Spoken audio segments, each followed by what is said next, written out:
中筋面粉300克，糖20克，泡打粉3克，小苏打1.5克，混合均匀。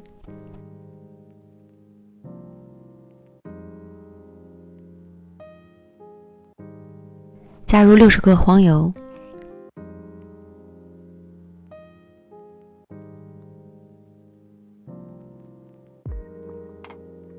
搓成细沙状。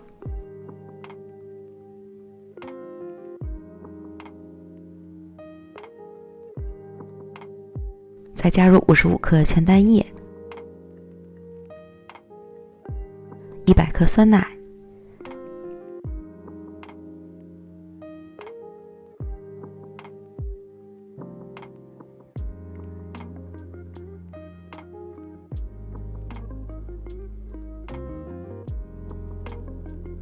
翻拌按压至无干面粉即可，粗糙点没关系，切记不能揉面，避免面粉起筋。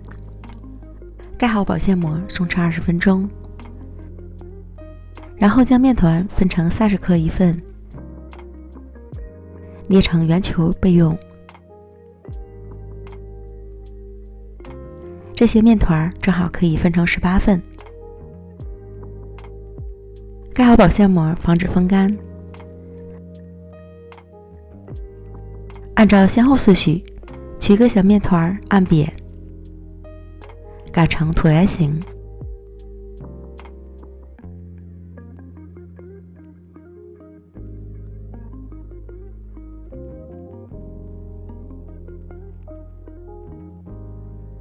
将一半划成小细条。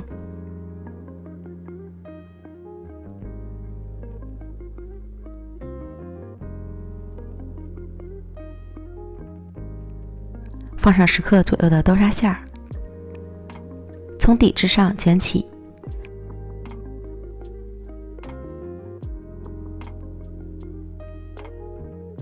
收口朝下，两端捏一下，做成弯月状。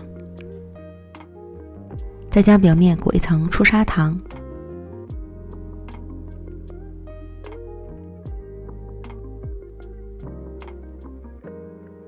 稍稍整形，这样一个生坯就完成了。全部做完，摆入烤盘。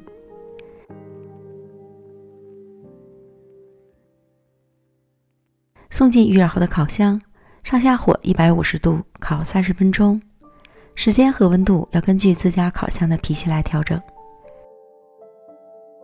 烤至表面上色满意即可出炉。